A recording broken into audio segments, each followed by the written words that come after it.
October. When Marty Kozlaw comes home from trick-or-treating on Halloween night with the batteries in his wheelchair all but dead flat, he goes directly to bed, where he lies awake until the half-moon rises in a cold sky strewn with stars like diamond chips.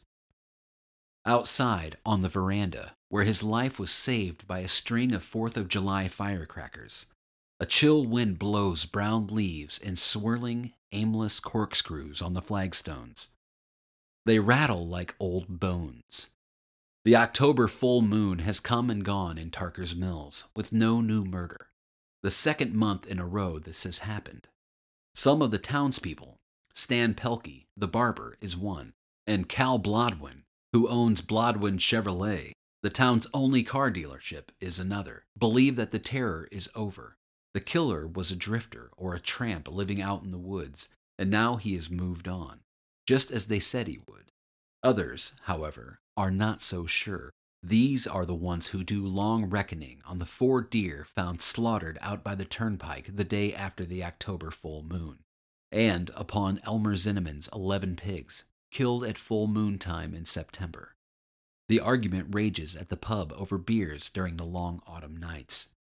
But Marty Kozlaw knows. This night he has gone out trick-or-treating with his father. His father likes Halloween, likes the brisk cold, likes to laugh his hearty big pal laugh and bellow such idiotic things as, "Hey, hey!" and "Ring-dang-doo!" when the door opens and familiar Tarker's Mills faces look out. Marty went as Yoda, a big rubber Don Post mask pulled down over his head and a voluminous robe on which covered his wasted legs. "You always get everything you want," Katie says with a toss of her head when she sees the mask. But he knows she isn't really mad at him, and, as if to prove it, she makes him an artfully crooked Yoda staff to complete his getup.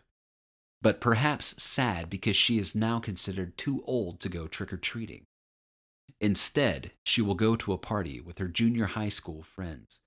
She will dance to Donna Summer records and bob for apples, and later on the lights will be turned down for a game of spin the bottle, and she will perhaps kiss some boy, not because she wants to, but because it will be fun to giggle about it with her girlfriends in study hall the next day.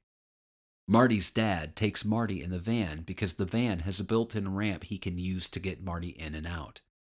Marty rolls down the ramp and then buzzes up and down the streets themselves in his chair. He carries his bag on his lap, and they go to all the houses on their road and then to a few houses downtown. The Collinses, the McKinns, the Manchesters, the Millikins, the Eastons. There is a fishbowl full of candy corn inside the pub. Snickers bars at the Congregational Church Parsonage, and Chunky bars at the Baptist Parsonage. Then on to the Randolphs, the Quinns, the Dixons, and 2 dozen more. Marty comes home with his bag of candy bulging and a piece of scary, almost unbelievable knowledge. He knows. He knows who the werewolf is. At one point on Marty's tour, the beast himself, now safely between its moons of insanity, has dropped candy into his bag, unaware that Marty's face has gone deadly pale under his Don Post Yoda mask, or that beneath his gloves, his fingers are clutching his Yoda staff so tightly that the fingernails are white. The werewolf smiles at Marty and pats his rubber head. But it is the werewolf, Marty knows, and not just because the man is wearing an eye patch.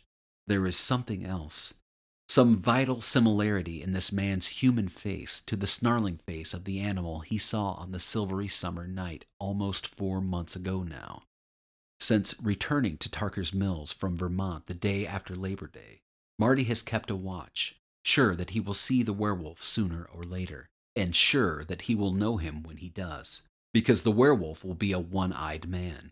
Although the police nodded and said they would check it out when he told them that he was pretty sure he had put out one of the werewolf's eyes, Marty could tell they didn't really believe him. Maybe that's because he is just a kid. Or maybe it's because they weren't there on that July night when the confrontation took place. Either way, it doesn't matter.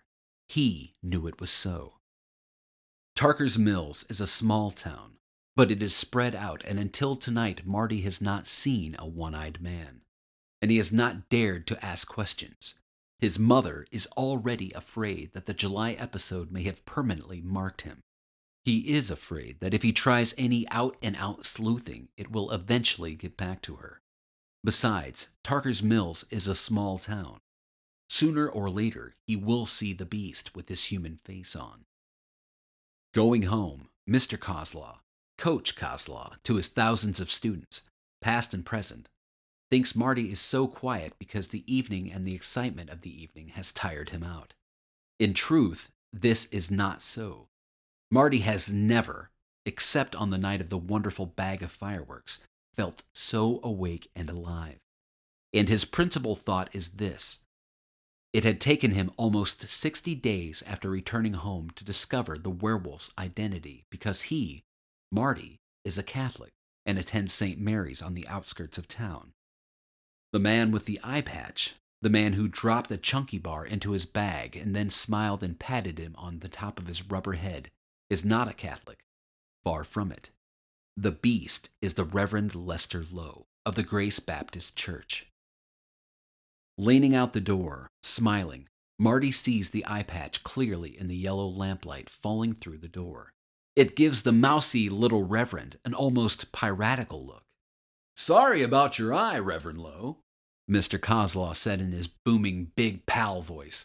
"Hope it's nothing serious." The Rev Lowe's smile grew long-suffering. Actually, he said, he had lost the eye, a benign tumor. It had been necessary to remove the eye to get at the tumor. But it was the Lord's will, and he was adjusting well. He had patted the top of Marty's whole head mask again, and said that some he knew had heavier crosses to bear. So now Marty lies in his bed, listening to the October wind sing outside, rattling the season's last leaves, hooting dimly through the eye holes of the carven pumpkins which flanked the Coslaw driveway, watching the half-moon ride the star-studded sky. The question is this: what is he to do now? He doesn't know, but he feels sure that in time the answer will come. He sleeps the deep, dreamless sleep of the very young, while outside the river of wind blows over Tarker's Mills, washing out October and bringing in cold, star-shot November, autumn's iron month.